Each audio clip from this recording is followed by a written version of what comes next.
Barang siapa yang beribadah kepada Allah, dia sembahyang, dia puasa, dia berzikir, dia baca selawat, dia menuntut ilmu dan apa saja dan lain-lainnya, karena terdorong oleh sesuatu yang dia harapkan dengan sesuatu itu dari Allah. Dia beribadah mengharapkan sesuatu dari Allah. Apa dia? Kesa'ati rezeki, seperti luasnya rezeki, atau katayyibil ma'isyah, seperti baiknya penghidupan. Dia beribadah, apapun ibadahnya, dia harapkan dari Allah supaya luas rezekinya, supaya baik penghidupannya, atau di akhirat seperti surga wa na'imiha, dan kenikmatan-kenikmatannya, atau agar Allah hindarkan daripadanya dengan taat itu datangnya bala. Jadi dia beribadah harapannya kepada Allah supaya dihindarkan dari bala dalam dunia seperti sempitnya rezeki, kadhaikir rizki wal amrad, dan penyakit-penyakit. Jadi dia ibadah supaya tidak sempit rezekinya, supaya terhindar dari penyakit-penyakit dan lain-lainnya, atau di akhirat seperti di neraka atau siksanya, dijauhkan dari neraka dan siksanya. Maka orang yang beribadah dengan demikian, yang terdorong, termotivasi dengan hal demikian, maka tidaklah dia mendirikan hak sifat ketuhanan yang kebesaran, yang besar itu.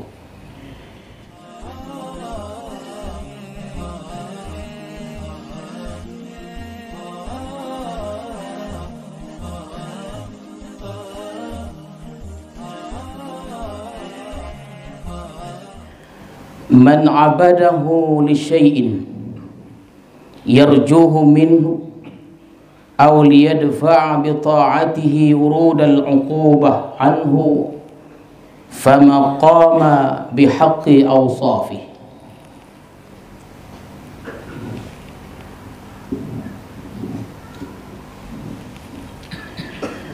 Barang siapa yang beribadah kepada Allah karena sesuatu yang dia harapkan sesuatu itu dari Allah, atau dia beribadah agar Allah menghindarkan dengan sebab taat itu akan datangnya bala, maka tidaklah dia mendirikan dengan hak sifat-sifat Allah Subhanahu wa ta'ala.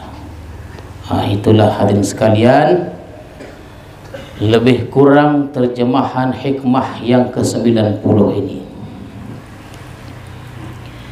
Dalam beberapa hikmah terdahulu ada disebutkan bahwa orang yang taat kepada Allah, beribadah kepada Allah Subhanahu wa ta'ala, Allah akan berikan ganjaran kepadanya dengan ganjaran yang segera di dunia ini, yang sesuai ganjaran itu dengan alam dunia ini.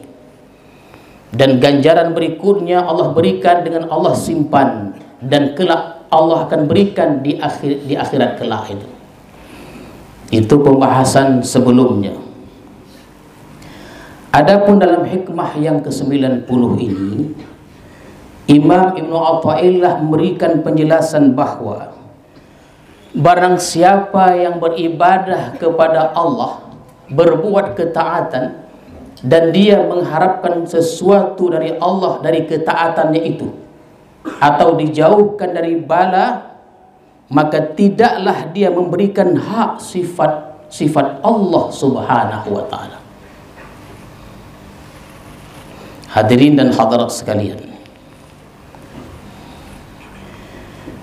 man abadallaha ta'ala li syai'in yarjuhu minhu fid dunya kasa'atir rizqi wa tayyibil ma'isyah aw fil akhirah kal jannati wa na'imiha aw liyadfa'a anhu li ta'atihi urudal 'uqubah fid dunya ka dhayyikir rizqi wal amrad wa ghairihima aw fil akhirah kan nari wa nakalih fama qama bihaqqi awsafir rububiyyah allati hiya al-'azamah wal kibriya wal 'izzatu wal ghina wa jami'u awsafil kamal wa na'udul jalal wal jamal. Barang siapa yang beribadah kepada Allah, dia sembahyang, dia puasa, dia berzikir, dia baca selawat, dia menuntut ilmu dan apa saja dan lain-lainnya, karena terdorong oleh sesuatu yang dia harapkan dengan sesuatu itu dari Allah. Dia beribadah mengharapkan sesuatu dari Allah. Apa dia? Kesa'ati rezeki, seperti luasnya rezeki, atau katayyibil ma'isyah, seperti baiknya penghidupan. Dia beribadah, apapun ibadahnya, dia harapkan dari Allah supaya luas rezekinya, supaya baik penghidupannya, atau di akhirat seperti surga wa na'imiha, dan kenikmatan-kenikmatannya, atau agar Allah hindarkan daripadanya dengan taat itu datangnya bala. Jadi dia beribadah harapannya kepada Allah supaya dihindarkan dari bala dalam dunia, seperti sempitnya rezeki, kadhaikir rizki wal amrad, dan penyakit-penyakit. Jadi dia ibadah supaya tidak sempit rezekinya, supaya terhindar dari penyakit-penyakit dan lain-lainnya, atau di akhirat seperti di neraka atau siksanya, dijauhkan dari neraka dan siksanya. Maka orang yang beribadah dengan demikian, yang terdorong, termotivasi dengan hal demikian, maka tidaklah dia mendirikan hak sifat ketuhanan yang kebesaran, yang besar itu.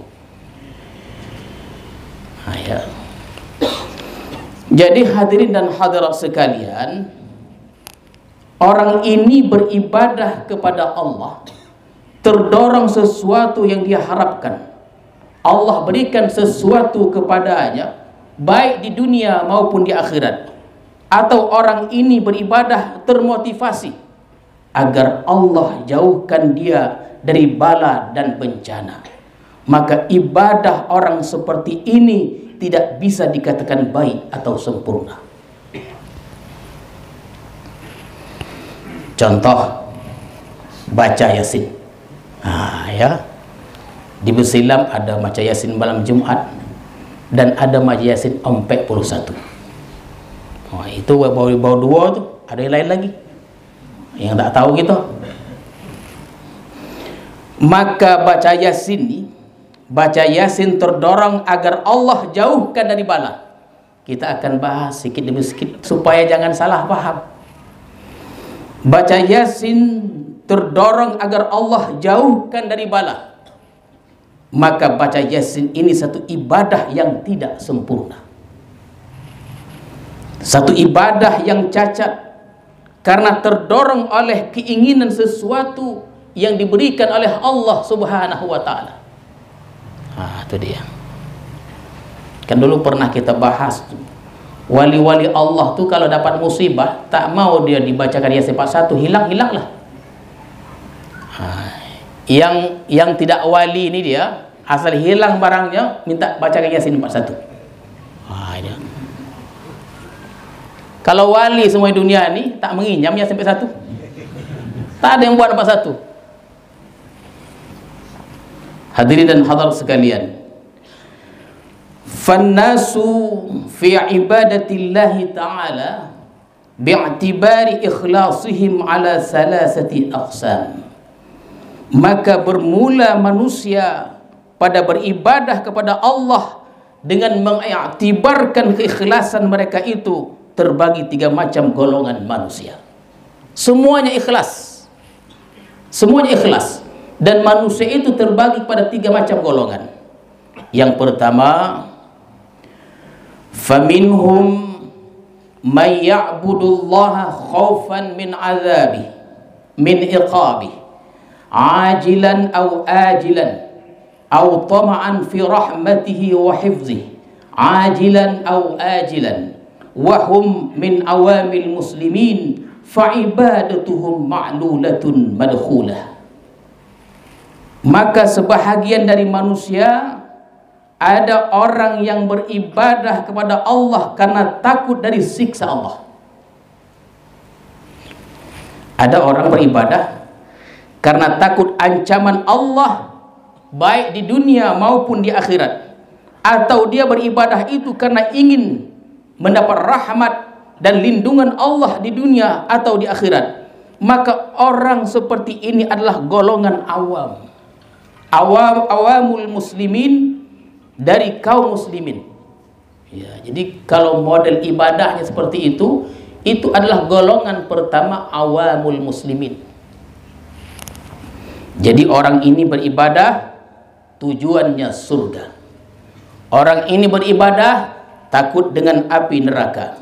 Dia beribadah supaya diberikan kesehatan, diberikan kemudahan urusan dan lain-lainnya.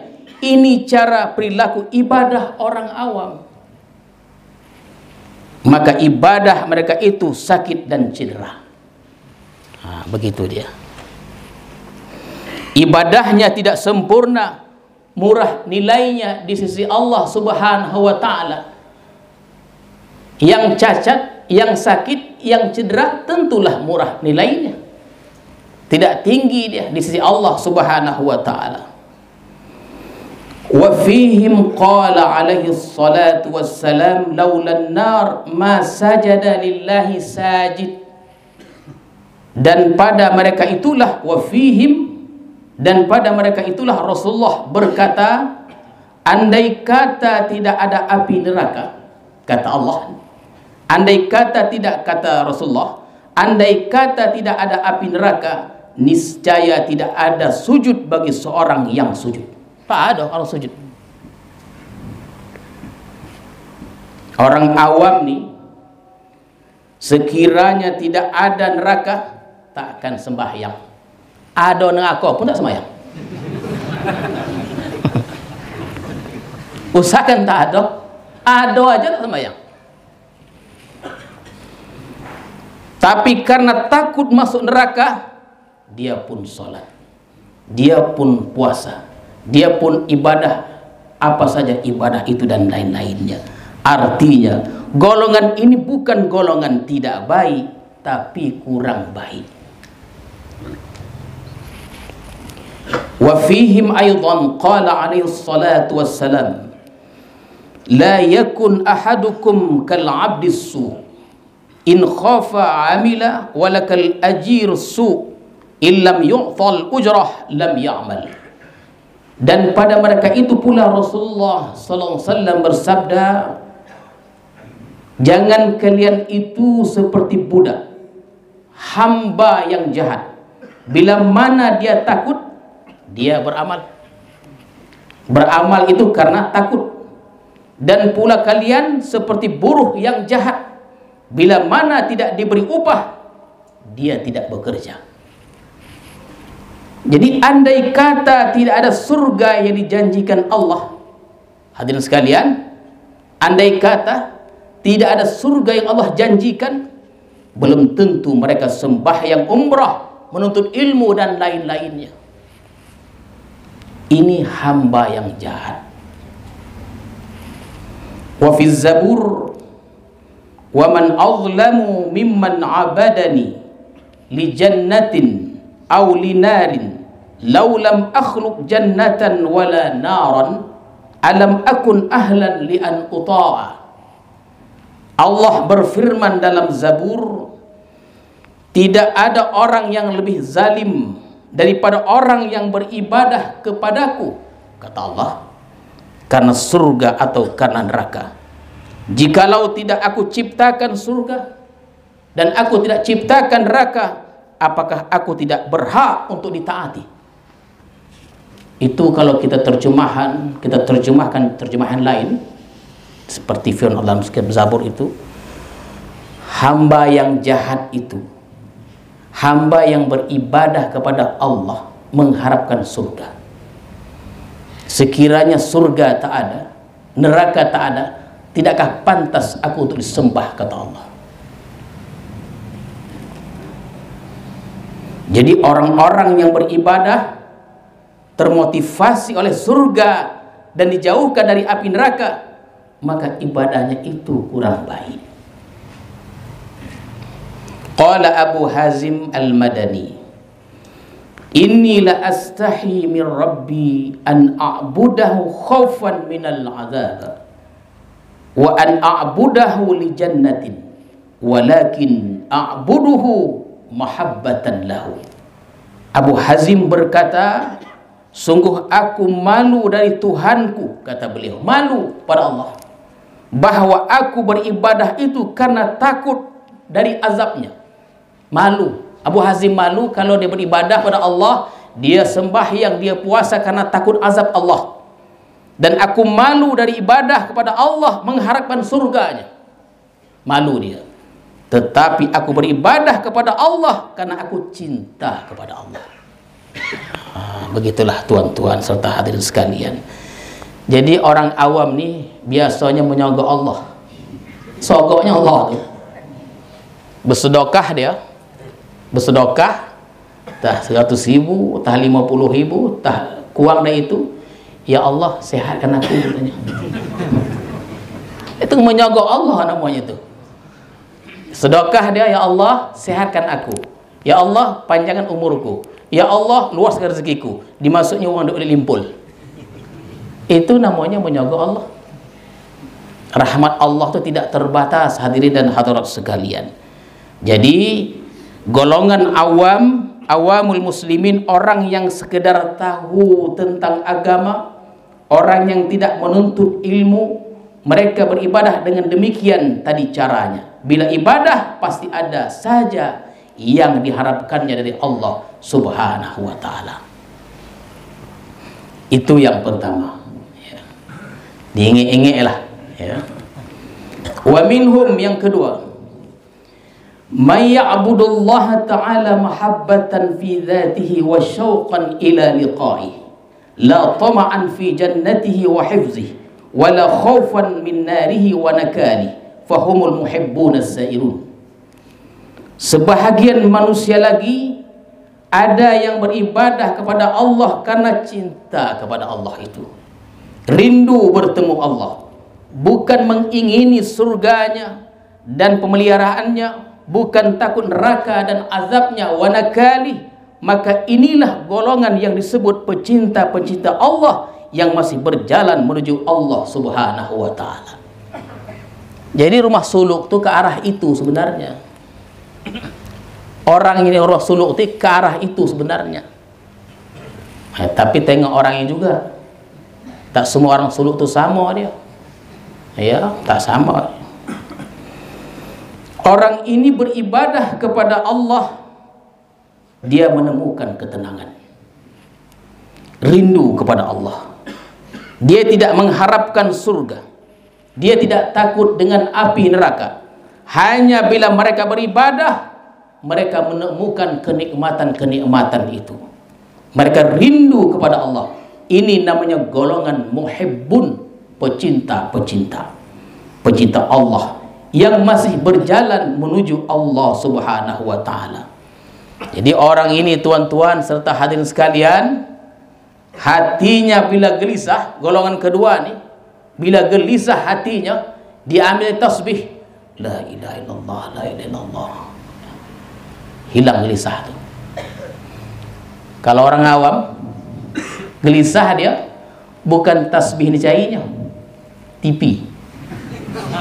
Itu pun film India. Film India mulu tuh. Oh, heran juga gitu tuh. Tah nyanyinya, tah apa lah. Berzikir dia. Golongan ini la ilaha illallah, hilang keresahannya, menemukan kenikmatan dalam membaca Al-Quran, zikir dan lain-lainnya. Ini orang muhibbun, pecinta-pecinta Allah Subhanahu wa ta'ala. Ya, kita ini kita berharap paling tidak kita muhibbun, pecinta-pecinta. Wa minhum, yang ketiga, may ya'budullaha ta'ala sidqan fil ubudiyyati wa qiyaman li huquqir rububiyyah wa humul muhibbunal arifun. Sebahagian lagi di antara manusia orang yang ibadah kepada Allah Subhanahu wa ta'ala karena membenarkan bagi kehambaannya dan melaksanakan hak Tuhannya. Ini yang paling tinggi ini. Itulah orang-orang cinta kepada Allah yang sudah makrifat kepada Allah Subhanahu wa taala. Golongan yang paling hebat inilah dia, ibadah kepada Allah semata-mata karena Allah, tiada mencari kerinduan kepada Allah. Tak ada lagi itu.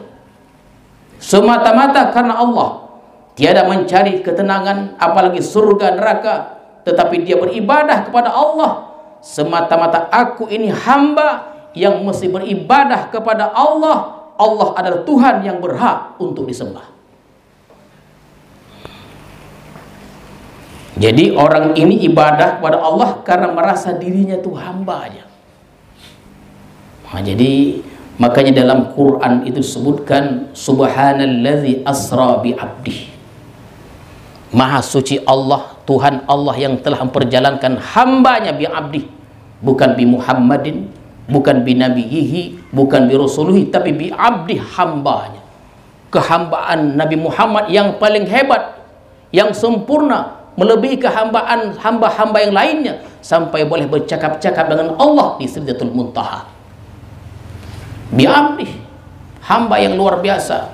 Jadi hamba ini dia, hadirin sekalian, kalau hamba sesama manusia hina dia, tapi hamba kepada Khalik mulia dia. Ya, kalau kita hamba sesama manusia, ada majikan kita, tak mau. Tapi hamba kepada Khalik pencipta, itu sangatlah mulia. Jadi hadirin dan hadirat sekalian, dia sembahyang, dia puasa, dia umrah dan lain-lainnya terdorong oleh karena itu saja. Pokoknya aku melakukan ini karena aku hamba, dan setiap hamba mesti patuh kepada Tuhannya Allah Subhanahu wa taala. Tak terbayang kita nih golongan yang ketiga nih. Misalnya firman Allah, wa may yattaqillaha yaj'al lahu makhraja wa yarzuqhu min haitsu la yahtasib. Siapa yang takwa kepada Allah, dia akan diberikan rezeki yang tak terhingga dan keluar dari kesulitan-kesulitan. Orang awam, ini dia. Ayat ini, kalau orang awam, mereka takwa kepada Allah terdorong agar dapat rezeki yang tak terduga-duga. Itu dia, orang awam begitu dia, itu modelnya. Mereka ibadah, melaksanakan perintah Allah, menjauhi segala larangan Allah, tujuannya agar diberi Allah kenyamanan, rezeki dan lain-lainnya. Ini golongan orang awam. Ini murah, takwa yang murah ini. Takwa juga, tapi takwanya murah. Nilainya sedikit. Inilah golongan pertama. Dia bertakwa supaya mendapatkan harta yang melimpah, rezeki yang tidak terduga-duga, lepas dari kesulitan-kesulitan. Nampaknya kita itu. Ya. Kedua, al-muhibbun as-sairun, mereka takwa juga seperti takwanya orang pertama tadi, melaksanakan, menjunjung perintah-perintah Allah, menjauhi segala larangan-larangan Allah karena cinta kepada Allah. Tak terfikirkan mereka dengan rezeki-rezeki yang tadi itu, tak ada. Mereka itu beribadah semata-mata karena cinta kepada Allah Subhanahu wa taala. Orang cinta ini akan mematuhi apa-apa yang dibilang orang yang dicintainya.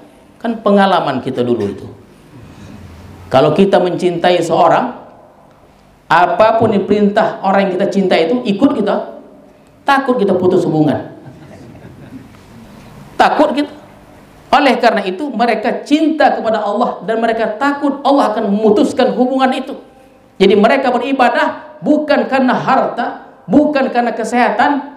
Wa may yattaqillah itu mereka supaya karena cinta kepada Allah Subhanahu wa taala.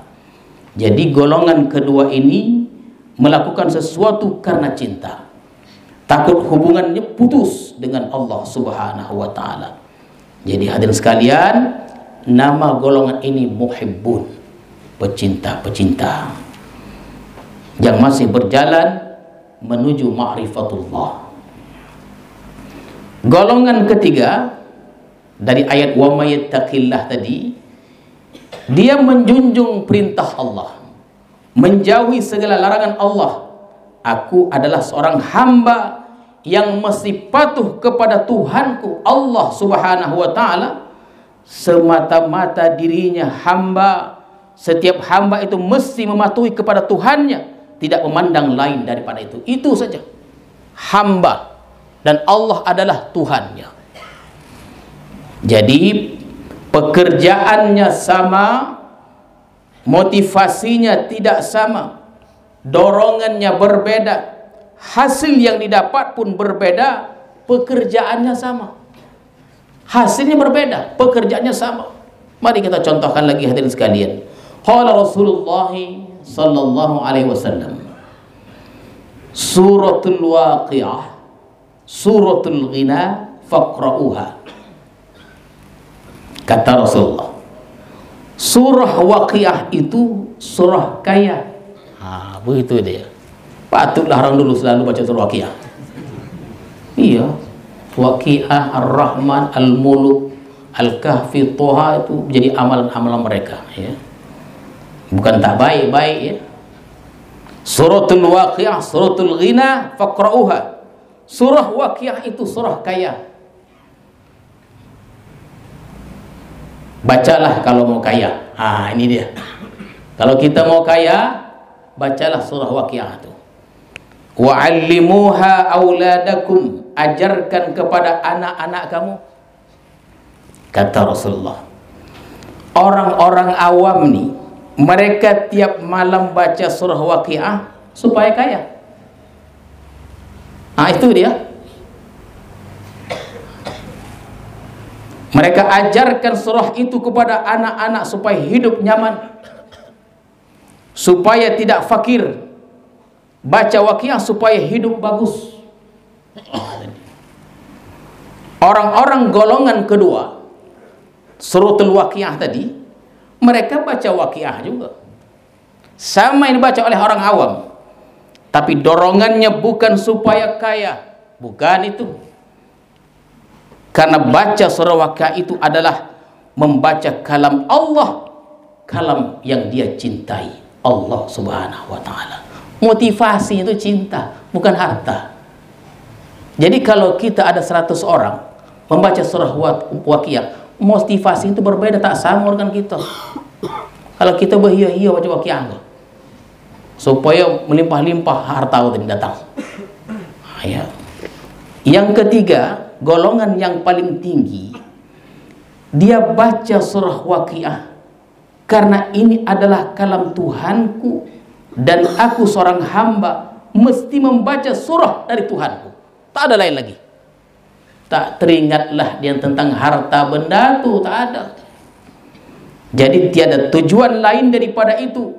Kalau begini motivasi kita, hadirin sekalian, begini caranya kita memakai motivasi orang makrifat kepada Allah Subhanahu wa ta'ala.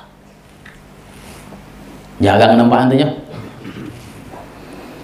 Hadirin dan hadirat sekalian, fastahi ayyuhal insan. Engkau wahai manusia, bahwa engkau meminta upah atas ibadah engkau.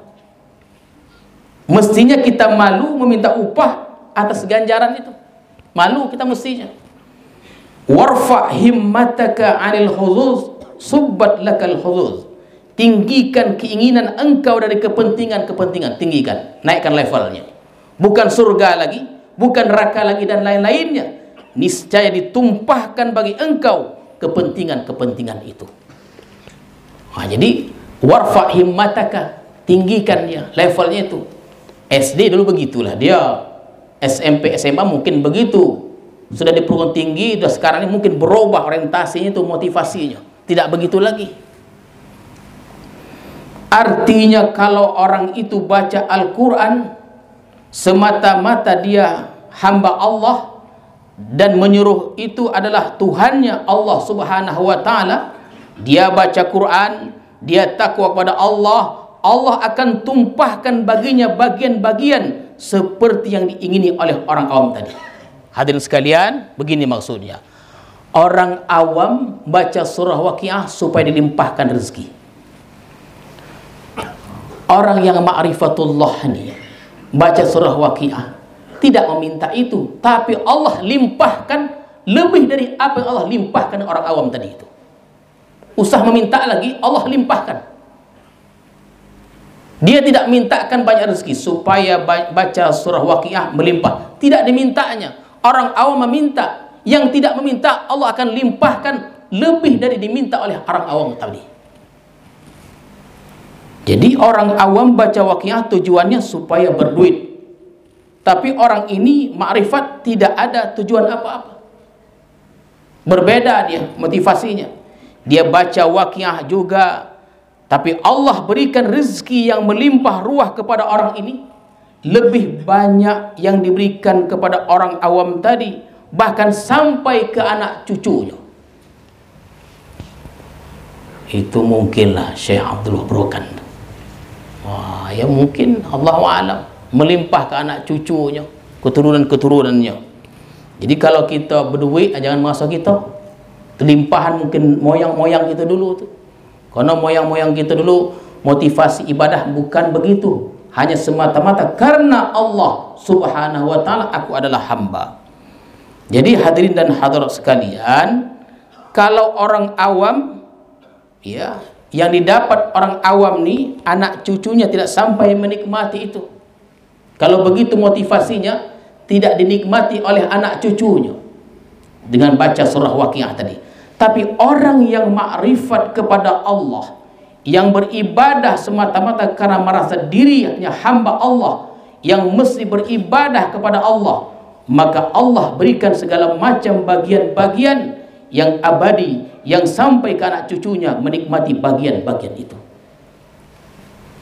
Nah, begitulah dia, hadirin dan hadirat sekalian. Jadi dalam kita beribadah itu begitulah dia.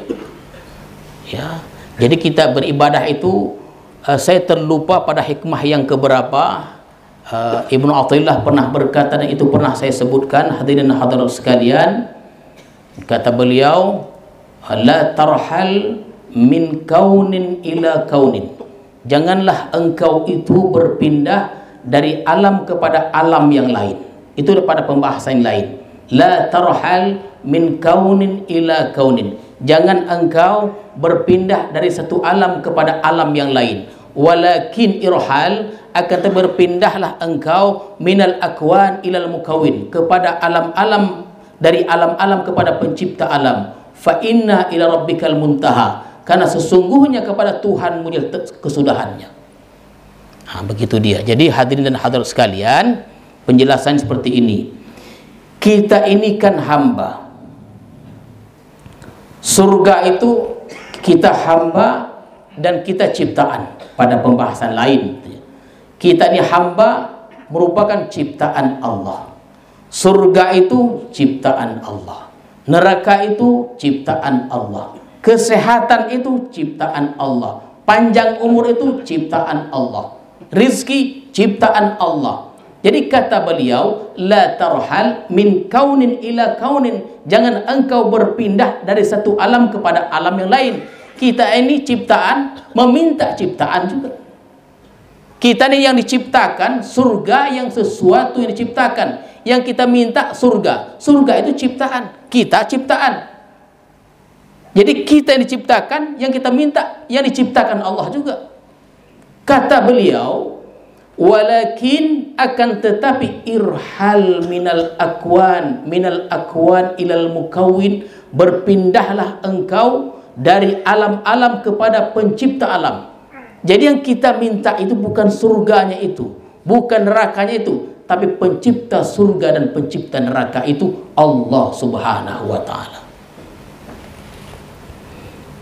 Untuk sampai ke tahap itu, berangsur-angsur masuk suluk. Tak lain lagi dia. Emang itu baiknya.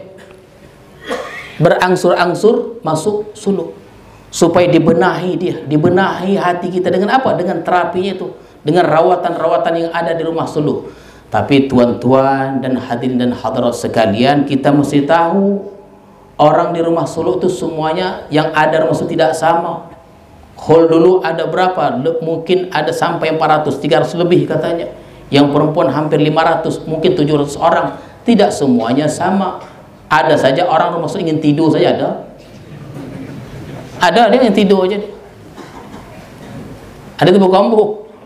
Berkombo ni payah nak membuat peraturannya. Badan di kelambunya, kepala di kelambu yang lain.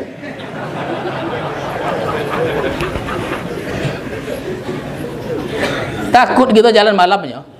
Dia masuk suluk tu, ada tak ada kepala dia.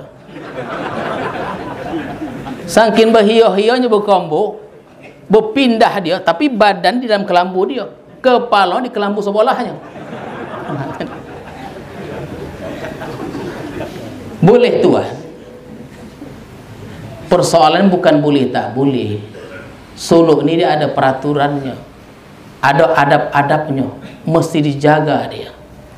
Sekarang ini perlu kita sampaikan, rumah suluk ni mau kita bersihkan di atasnya tu. Dibersihkan di atasnya tu supaya nyaman orang suluk, nyaman menyuci. Itu dalam rangka supaya sodap zikirnya. Saya tengok orang suluk kan banyak mokok. Tahu tak saya melarangnya dah. Karena guru-guru saya pun banyak yang mokok juga. Tahu tak saya melarangnya? Bantailah. Ya kan? Bahkan saya beri dia area merokok supaya tidak mengganggu yang tidak merokok. Jangan terdengar pula kabar mengokok dalam kelambu. Jangan. Ya jangan itu. Jangan dibuat itu. Dibuat di atas supaya rapi dia. Hanya dengan niat supaya konsentrasi berzikir pada Allah. Karena terdengar juga cakap, saya tuan kalau tak mengokok kurang konsentrasi saya katanya. Dah tidak, Allah alam. Itu alasan nak mengokok aja. Saya tak marah tak apa-apa ya. Pandai-pandailah ya, pandai-pandailah mengokok tu. Mudah-mudahan ada manfaatnya. Itulah 3 golongan. Mudah-mudahan kita diberikan kekuatan Allah Subhanahu wa taala. Warfa' himmataka, naikkan himmah kita tu, bertukar dari level 1 ke level yang 2. Mana dia? Motivasi dorongan kita karena cinta kepada Allah Subhanahu wa taala. Nyaman kita baca Yasin karena cinta kepada Allah, baca Quran karena cinta kepada Allah, salat karena cinta kepada Allah. Tidak meminta, Allah akan berikan lebih dari apa yang Allah berikan kepada yang meminta tadi. Kan salat itu dia kan. Baiklah hadirin sekalian, mudah-mudahan ada manfaatnya. A'udzubillahi minasyaitonirrajim. Bismillahirrahmanirrahim. Allahumma zidna ilma warzuqna fahma walhiqna bis-salihin. Allahumma ja'al jam'ana hadza jam'an marhuma wa tafarruqana min ba'dihi tafarruqan ma'suma. Wa sallallahu ala sayyidina Muhammadin wa ala alihi wa sahbihi ajma'in.